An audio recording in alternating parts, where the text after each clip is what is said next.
Ladies and gentlemen, as we begin our services here this morning, we would kindly ask everyone to please turn off or silence all electronic devices. Thank you.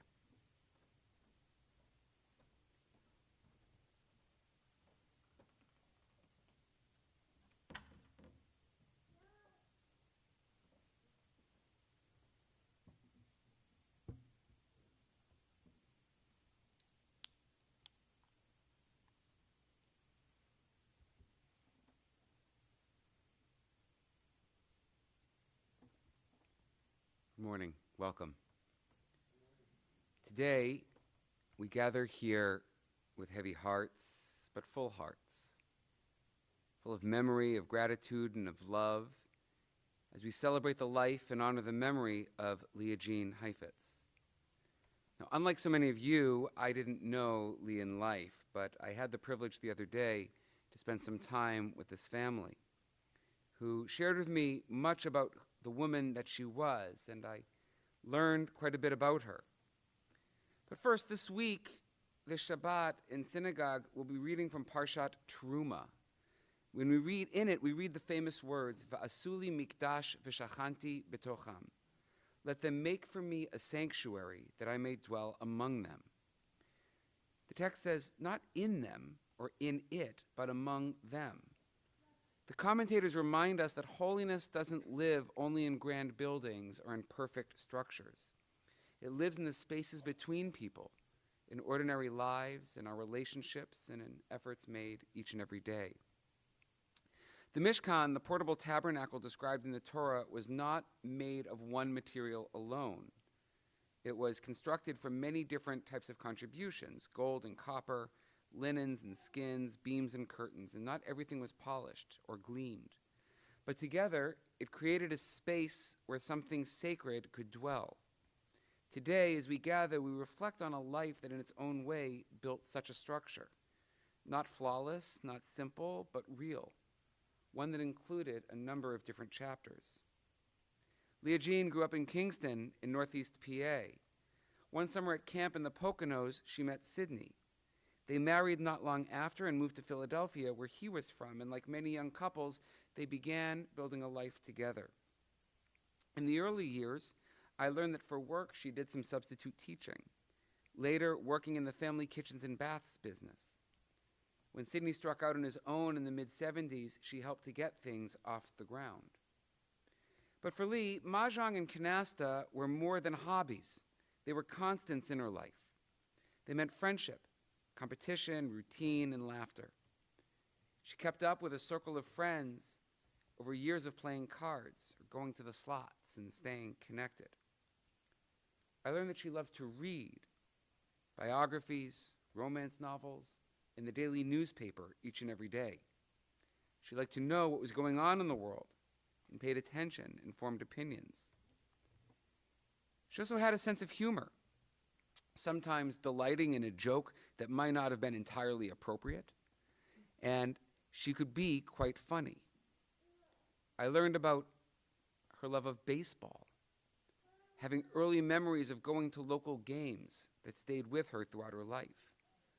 And over time, watching baseball became something deeply familiar and comforting.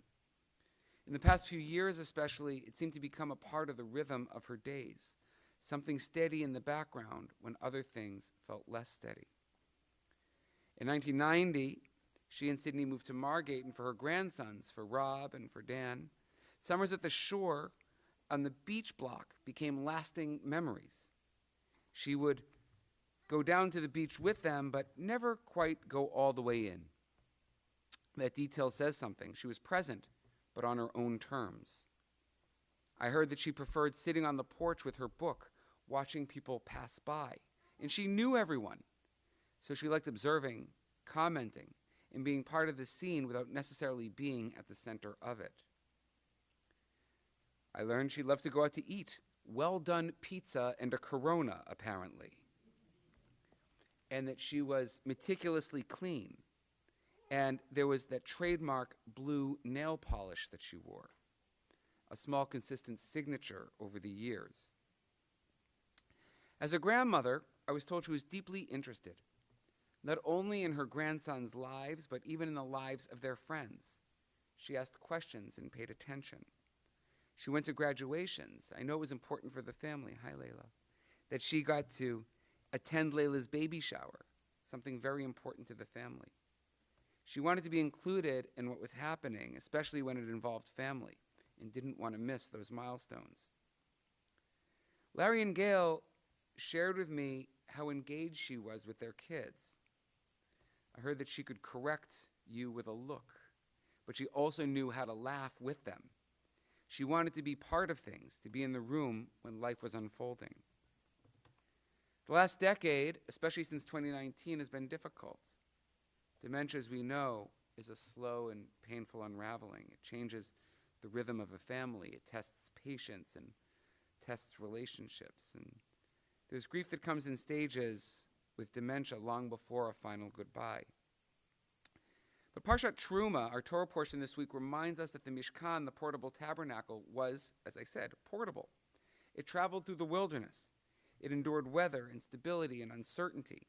It was taken apart and rebuilt again and again. And holiness, the Torah teaches, is not found in perfection. It's found in persistence, in continuing to carry what matters, even when it's difficult. The sanctuary she built wasn't ornate. It was made of card tables and clean countertops, of shore summers and baseball games on TV, of blue nails and strong opinions, and showing up and sitting on a porch with a book while the world walked by and she greeted it. Today, we say goodbye with honesty and gratitude for the years given, for the memories that remain, and for the complexity that made her who she was. So I wish that may the memories of Kingston and the Poconos, of Philadelphia and Margate, of card games and baseball seasons, of pizza and Corona, apparently attempts at a well-done steak in Italy, of sharp looks and blue nail polish, may these become the beams of the portable Mishkan that you carry forward, and may her memory be a blessing. So more formally, Leah Jean Haifetz is survived by her daughter Gail, and Gail's husband Larry, and her son David. Her grandsons, Rob and his wife Genevieve, and Daniel and his husband Philip, and his great-granddaughter Layla. May your love and care for one another, God willing, continue to draw you closer and carry you through this loss and transition. So we come together today to pray for full and complete rest for Lee's body, and we note that her soul remains bound to the bond of life, to each of you, and we offer blessings for the continued elevation of her soul.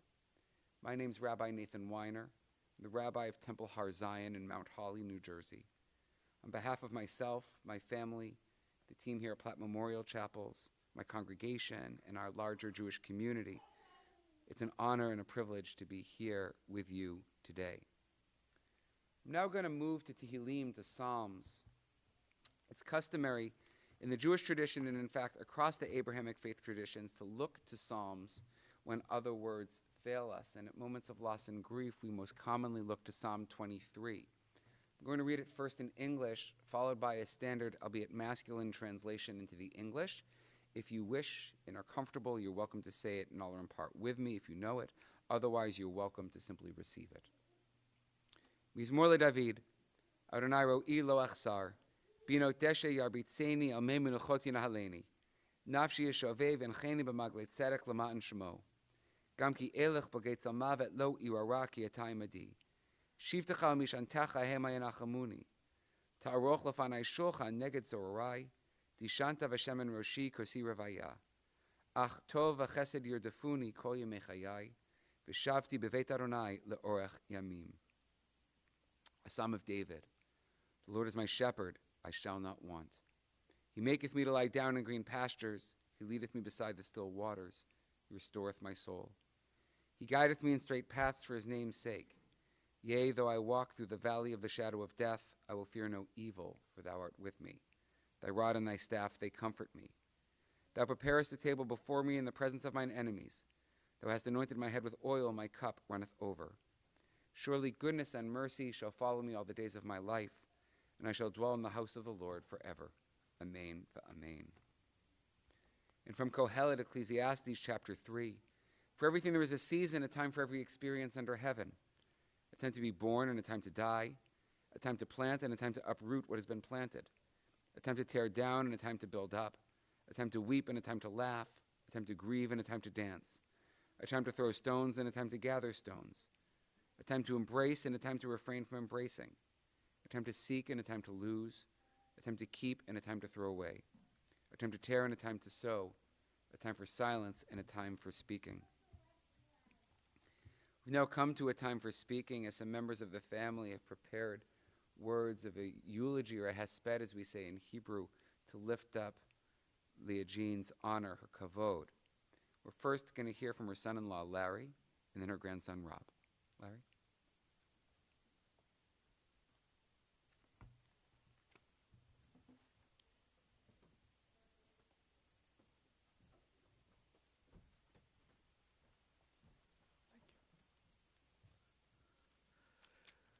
Good morning, everybody.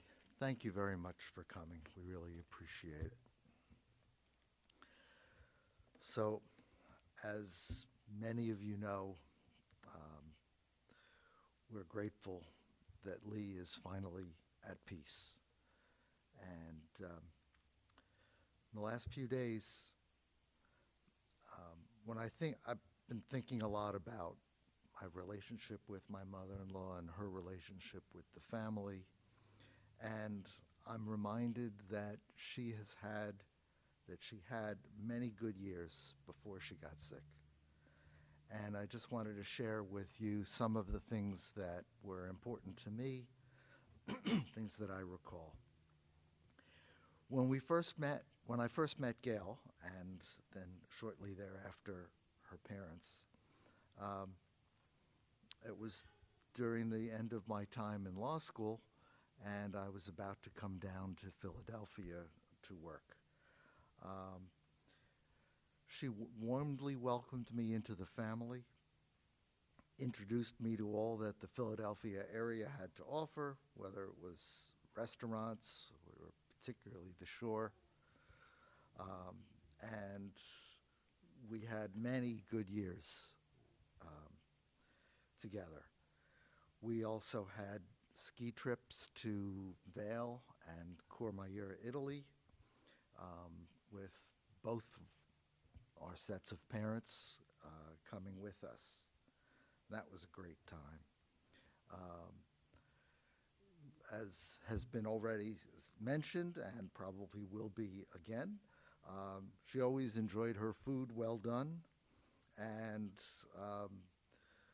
one funny thing was when we were at a fancy restaurant in Italy, she ordered her steak well done.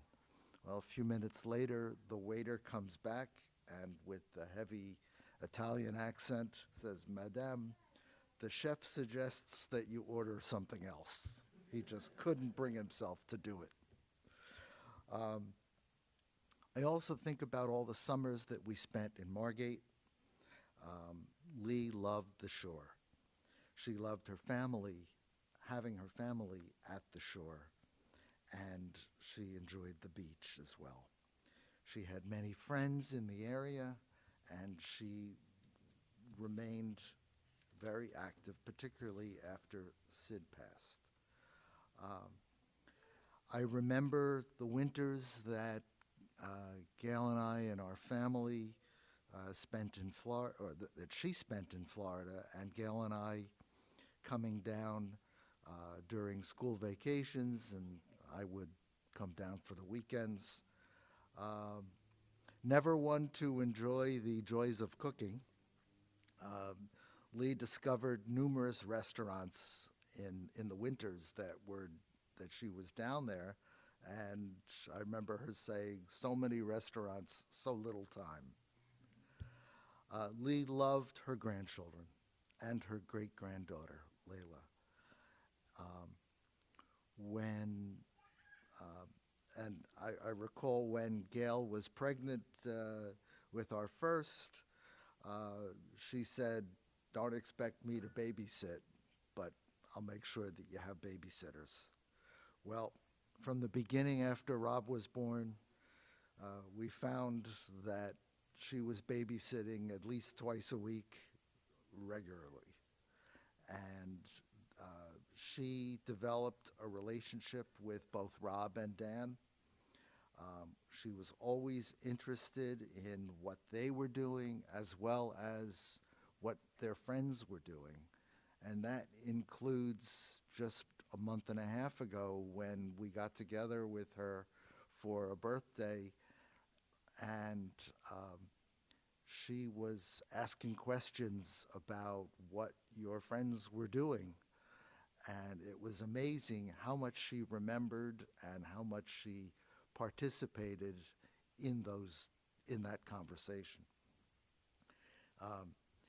In her throughout her life, but particularly in her later years, her face would light up when she would see Rob and Dan and Layla. Lee would always like to talk about the Phillies. She regularly asked for my opinion on things, and she cared how I felt when discussing family matters. I'm also reminded once when I was having dinner with the guys, and as guys do, they swap stories about their mother-in-laws. I'm listening to these things, and I had nothing to add in the way of those stories. I just felt truly blessed to have her as my mother-in-law. Today, we say farewell to Lee, and although there have been a number of challenging moments, the good times were plenty, and I will always have fond memories of them. Thank you.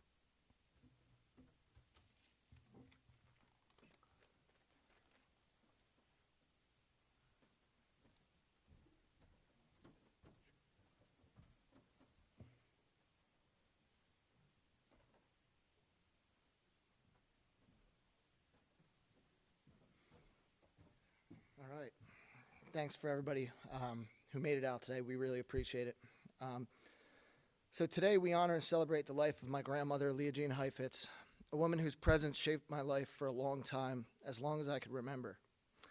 As far back as my memory goes, my grandmother was simply there. She never missed a birthday. Whether it was a phone call or not, there was always a card. And yes, always a check inside. It was her quiet, consistent way of saying, I'm thinking about you and I love you. She showed up for everything, my bar mitzvah, my high school graduation, my wedding, every major milestone of my life, she was there. Most of the time, with that familiar smile on her face, she loved my mom, she loved my dad, and she loved her grandkids. Myself and my brother Dan fiercely.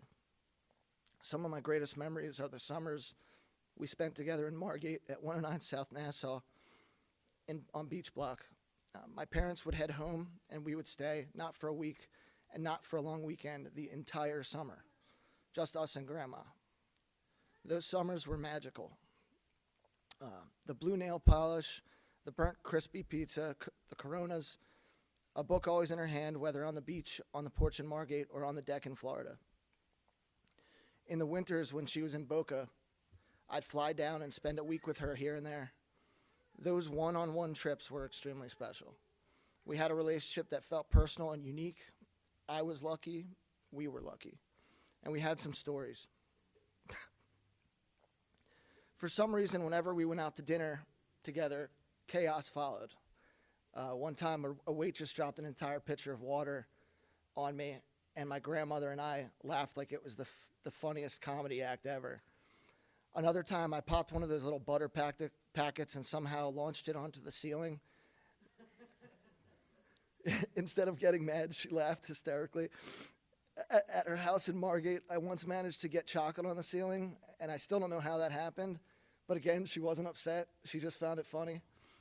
But my favorite story of all was the day we were driving back to Margate over the causeway after dinner at JoJo's Italian restaurant. The top was down on her blue Mercedes convertible, and a flock of seagulls flew overhead and dropped their gifts. Somehow I was untouched, the car mostly untouched, but my grandmother, it landed in her hair and on her shoulder. And for the first time in my life, I heard my grandmother curse. She paused for a second and said, "Oh, fuck." I will never forget that moment because we laughed so hard. Then there was the South Park incident. My grandfather unknowingly rented it for us when we were way too young. I put my brother up to that one. We put it on after he left, thinking we got away with something big, and my grandmother heard the language from the other room, called my mom, and my mom said, "Go listen to it." Grandma walked in, heard a string of words no 7-year-old should be hearing, and calmly said, "Are you boys supposed to be watching that?" Danny and I looked at each other, and of course I blamed him. She had this way about her. She could balance discipline with humor. She could see ridiculous in a moment. She wasn't uptight. She loved an inappropriate joke, especially if it came from me. But more than funny stories, what I'll carry with me is how she made me feel. Safe, loved, and seen. She was steady. She was present. She showed up. There's something powerful about someone who simply shows up and over again for decades of your life. The consistency becomes part of who you are. That same consistency was felt by most people, including my friends, even though, aside from summers at the shore, my grandmother rarely got to interact with them. Grandma would always ask about her friends and how they were doing. She was extremely fond of my wife, Jen, and my friends, including the Goldsteins, Paradas, Tweeds, and Oliver families, and would always ask how they were doing. She loved to talk and find out what was going on and would often get the updates talking to Jen. Jen and my grandmother shared a truly special bond.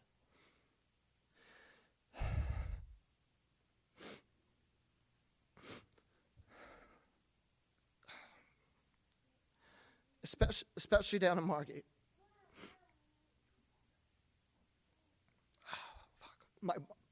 Jen made me add this part. I wasn't ready for this. The beach was their place and their happy place. It wasn't just about the sand and the ocean. It was about the time they spent together there, the laughter, the conversations, and the comfort of simply being side by side.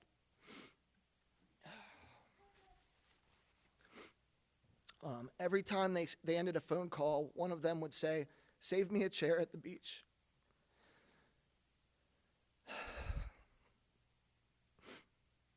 It was their promise that no matter the distance, the weather, there would always be a place waiting for each other. So Grandma, save a Corona and the beach chair for Jen. Keep the chair ready like you always did. And please, you and my mother-in-law, watch over all of us. Guide us, protect us, and help us feel your presence when we need it most. We'll carry your love with us, and every time we see the ocean, we'll think of you and the seat that's always saved.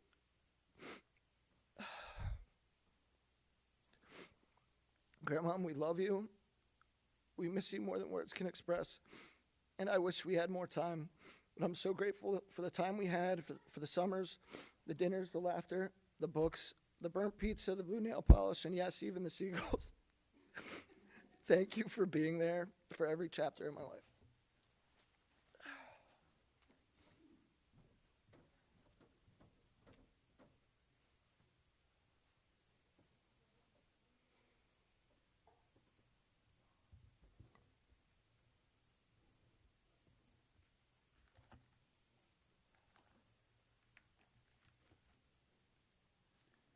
These are really beautiful tributes. Really beautiful. Let's take a moment, just in quiet. Just let them, yeah.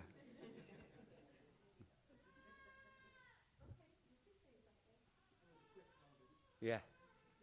They actually say that in the Hasidic world, the sound of a child's cry, the babble, is the purest form of speech. It's unencumbered by anything else. It's a direct line to holiness, to God. So in that moment, nothing is better. She nailed it. So with all those memories and thoughts in mind, we move to El Male Rachamim, the central prayer of a Jewish memorial service that asks that as we prepare to inter her body shortly at the cemetery, that her soul be granted true rest on the wings of God's divine presence. I'll read it first in the English translation, followed by chanting in the Hebrew. If you're able, I invite you to please rise.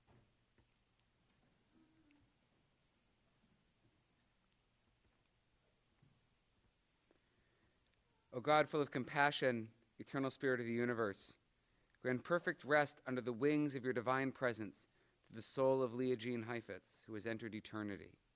Master of mercy, let her find refuge forever in the shadow of your wings, and let her soul be bound up in the bond of eternal life.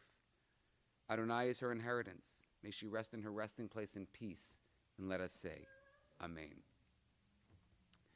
El Male Rachamim, Shochen Bamromim, Hamitzei Menucha Nechona, Tachat Kanfei Hashchina, B'malot Kedoshim Utehorim, Kezohar Harakia Mazhirim, Et Nishmat Leah Bat Miriam, Shehalcha Le'olama, Began Eden Dehe Menuchata, Lachen Bala Rachamim Yasdireha Beseter Kenafav Le'olamim, Bitzor Hachaim Et Nishmata, Adonai Hu Nachalata, Vitanuach Al Mishkava B'Shalom, Vinomar, Amen. Please be seated. Our time together here in the chapel is drawing to a close.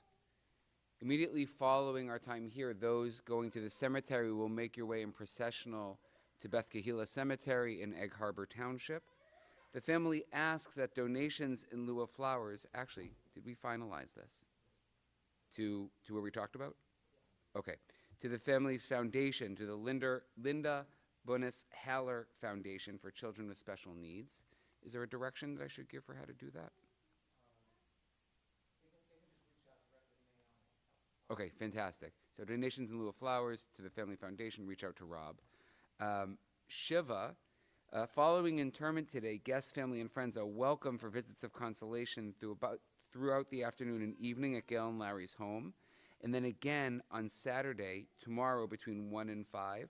The family asks that if you're not going to the cemetery, to please come to the house beginning at 2 p.m. or later. So again, it's 2 o'clock today through the afternoon, or if you're coming back from the cemetery, and then tomorrow between 1 and 5.